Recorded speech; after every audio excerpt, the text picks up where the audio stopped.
The Streatham terror attack earlier this month, when a man stabbed 2 people before being shot dead by police, raised serious questions about the reintegration back into society of Islamist prisoners.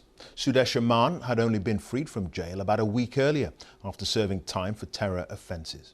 Well, in Southeast Asia, Malaysia has been battling Islamist extremism for many years, and its deradicalisation programme carried out in prisons has proved successful, with police claiming a 97% success rate. But as our correspondent Anna Foster reports, the programme is highly controversial.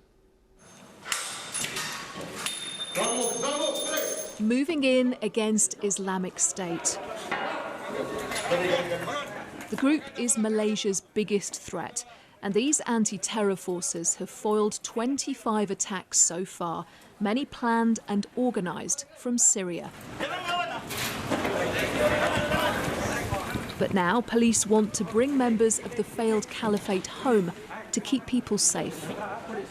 If we abandon them in Syria, they will travel to other countries. What if they conduct attack in other countries?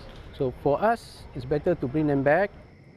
At least 116 Malaysians lived under the caliphate in Syria and Iraq, leaving destruction in their wake and terrorising their homeland from thousands of miles away. Mujahids daripada Malaysia. From here, they were free to wage war, groom new members over social media and plan attacks. For Malaysia and Lydia was married to 2 Islamic State fighters.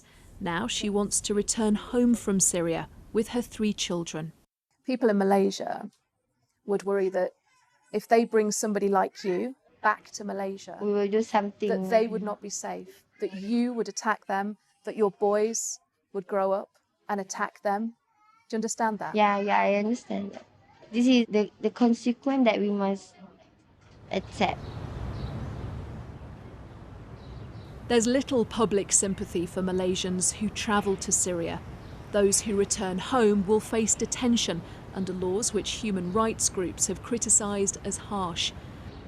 But the government says it has decades of experience at rehabilitating prisoners with extreme ideologies. Since 2001, only 3% of those convicted of terror crimes have returned to violence after deradicalisation. The debate here in Malaysia is the same as in countries right around the world. Which is the best and safest option, to leave people in Syria or to bring them home and try and combat the violent ideology that sent them there? Suleiman recruited new members to Islamic State and channeled funds to Syria. Now he works as a taxi driver after spending 2 years in prison on the programme. If I could turn the time back, I wouldn't do that. Because whatever the things that I did last time is purely because of my anger.